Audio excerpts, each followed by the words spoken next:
In a quiet, unassuming town nestled between rolling hills and thick woods, there was a house. An old, decaying structure that had been abandoned for decades. It stood at the edge of the woods, its broken windows staring out like blind eyes, its sagging roof resembling a crooked hat. Locals avoided it, speaking in hushed tones about the House of Whispering Shadows. The name came from the eerie tales surrounding it. People claimed that shadows moved inside, even when the house was empty.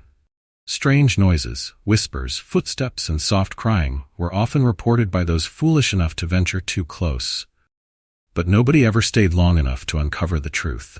This is where our story begins, with a group of 4 friends who were drawn to the mystery. Clara, the skeptic, Jake, the thrill-seeker, Mia, the believer, and Sam, the documentarian. Sam had the idea to create a documentary on haunted places for his YouTube channel. When the House of Whispering Shadows was suggested, everyone agreed, though for different reasons. "It's just an old house," Clara said dismissively. "We'll go in, look around, and find nothing. Easy. Or maybe we'll finally catch some real paranormal activity on camera," Mia countered, her voice trembling with a mix of fear and excitement. "Either way, it'll make for great content," Sam added, his camera already recording their pre-visit banter. As they approached the house, the sun dipped below the horizon, casting long shadows that seemed to reach out like skeletal fingers. The air grew colder, and the group's laughter faded, replaced by an uneasy silence. The front door creaked open with an almost theatrical groan. Inside, the air was heavy, carrying the scent of damp wood and decay. The floorboards groaned under their weight as they entered. Sam's camera light cut through the darkness, revealing dusty furniture draped in tattered sheets and peeling wallpaper that seemed to ripple in the faint breeze. "Let's split up," Jake suggested, his voice a little too eager.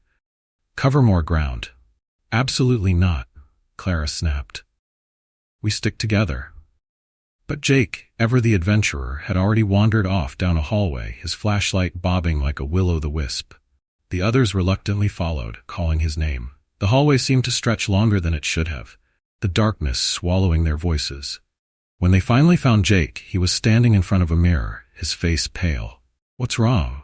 Mia asked, touching his arm. "I thought I saw." He trailed off, shaking his head. Nothing. It was nothing. But as they turned away, the mirror's surface shimmered and a shadowy figure appeared behind them. It vanished as quickly as it came, unnoticed by the group. The deeper they ventured, the stranger the house became. Rooms seemed to rearrange themselves. A door that should have led to the kitchen opened into a bedroom. The walls seemed to pulse, as if the house itself was alive. Then the whispers began. At first they were faint, almost indistinguishable from the creaking of the house. But soon they grew louder, more insistent. Voices overlapped, speaking in a language none of them could understand. "Do you hear that?" Mia whispered, her eyes wide. "It's just the wind," Clara insisted, though her voice wavered. Sam kept filming, his camera capturing everything. He focused on Mia, who seemed to be drawn to a particular door. It was painted black and bore strange symbols etched into its surface. "Don't open that," Clara warned, grabbing Mia's arm. "I have to," Mia replied, her voice distant. "It's calling me." Before anyone could stop her, she pushed the door open. Inside was a small room, empty except for a single chair. On it sat an old, leather-bound book. "Leave it," Jake said, his bravado gone. But Mia stepped inside, picking up the book. The moment she touched it, the whispers stopped. The silence was deafening. "Let's get out of here," Sam said, his voice shaking. He turned to lead the way, but the door slammed shut behind them. The room plunged into darkness. Panic set in as they fumbled to reopen the door, but it wouldn't budge. The whispers returned, louder now, filling the room with an oppressive, otherworldly presence. The shadows on the walls began to move, converging into a single form. It stood tall, its features indistinct but menacing. Eyes like burning coals stared at them, and a voice, deep and resonant, echoed in their minds. "You should not have come." Clara screamed. Jake froze, and Mia clutched the book tightly. Sam raised his camera, recording even as his hands shook. The figure took a step forward, and the room seemed to collapse inward. Walls twisted, the floor buckled, and the group was plunged into chaos. When they came to, they were outside, lying on the overgrown lawn. The house stood silent and still behind them, as if mocking their terror. "What just happened?" Jake asked, his voice hoarse. Mia looked down at her hands.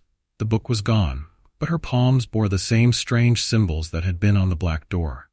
She didn't tell the others. Sam reviewed the footage later. The video showed everything: the moving shadows, the whispers, the figure.